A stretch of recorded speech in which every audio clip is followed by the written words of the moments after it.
city is all the people who want to help with things like housing and like jobs and like medical and dental and other kinds of help, and those who need the help, and putting them together. And the city government does its best, but technology these days sometimes is the best matchmaker. And so if people go to woodgreen.org and go to the home portal, they will find something launched today with the help of Deloitte's, Conrad Group, Salesforce, who did a great app, and of course Woodgreen. And they can go on there and find housing that's available and services that are available for families that are arrived recently from the Syrian conflict. What we need more than anything at this stage, though, is we need people to go on that very same site, woodgreen.org, and go to the home, H-O-M-E portal, and put up their donations of housing, put up their willingness to supply services, put up a couch or clothing or other things they have, so that we can then have refugee families that can go on that site and find what they need. And so that is the most important thing at this stage, is that the site get populated with actual housing, actual services, actual goods that people need to settle themselves in Toronto and to do us proud the way that I know we can. So that's why we're really here today. We're here for a whole variety of reasons in terms of congratulating Woodgreen and welcoming these refugees and other immigrants to Canada. But we're really here to promote that website and get Torontonians to do what they've done all the way through time, but all the way through this chapter as well, which is to volunteer themselves, volunteer their homes or housing they have available, volunteer things that they can give to help these families.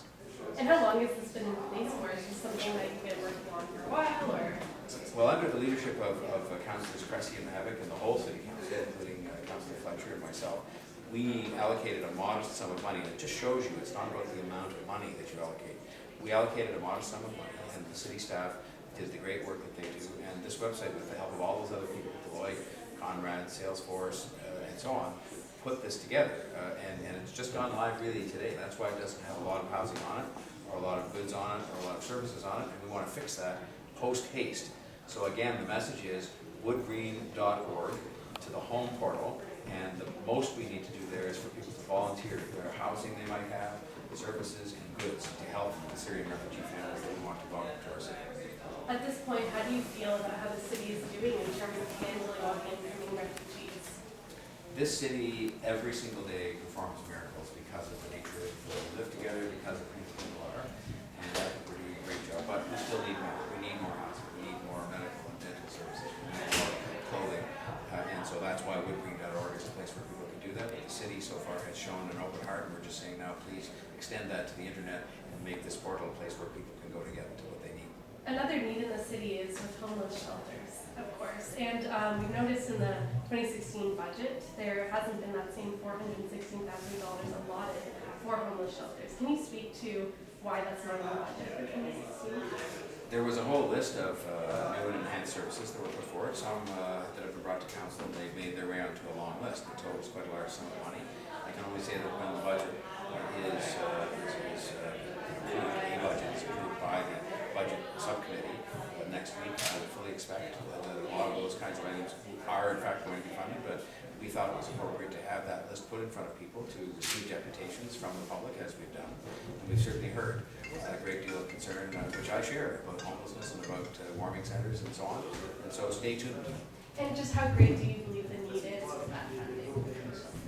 I think the need has always been great, and it's only a matter of how you best address it. And so there are a number of ideas. There's been a lot done this year.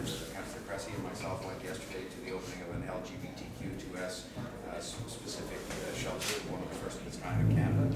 And that came as a result of last year's budget, and it addresses in particular that's very vulnerable. And we go on each day trying to make some progress and trying to do what we can. And as I say, I think the budget will reflect further investments in this area that will help people who need help. Thanks so much. Anybody else want to add? My colleagues want to add about the I just portal? want to add about the portal, woodgreen.org. I learned from the Syrians who've been here only for a month that one of the things they really need are computers. That they're highly educated, a couple of doctors here today, and when they go home, they want to be able to go online, and they can't. So one of the things is bedding and other things, but computers, that's up there. Is that possibly an issue when you introduce something like this network for people to go on and find things for their homes? Is it an issue that they may not have access unless they come to a location like this? We can always go to the library and have access.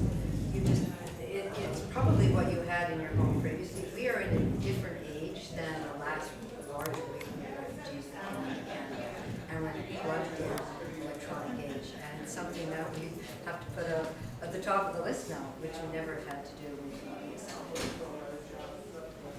Like what we're finding in our counselor's offices is that people are calling us daily, hourly sometimes, with suggestions for things that they can offer, housing, or they have a couch, or they have a piece of furniture, or they have a skill set like their doctor or dentist, and they want to help.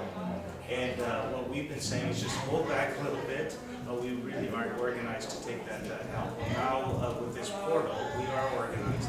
So now it's time to, as the refugees are coming into Toronto and the needs are being presented, we now have a way of addressing those needs. So it's really important, as the mayor was saying, that people go on that website, wadgreen.org, and sign up, and all those things that people have been thinking about the last 2 months as to how they can participate. Now there's an easy way in which they can participate in this grand effort that we're putting together as Torontonians and as Canadians. And I'll just say that the history of our city, the history of Toronto, is one of people opening up their homes, and in fact opening up our borders to welcome people in times of need. And that this website, this action today, is just the latest step for our city in ensuring that whether you want to donate furniture, clothing, services such as if you're a dentist or a doctor, or if you have housing supports, all you have to do is go online at wadgreen.org, let the refugees know what you have to offer, and the refugees are there to find it. This is the best of our city, and I think it's going to make a real difference. And by the way, did we mention woodgreen.org? Oh, I don't think Say it 3 times. Woodgreen.org, woodgreen.org, woodgreen.org. Go there. Thank you all very much. Thank you. You help us a lot too to get this necessary. Otherwise we wouldn't have sort of money, frankly, to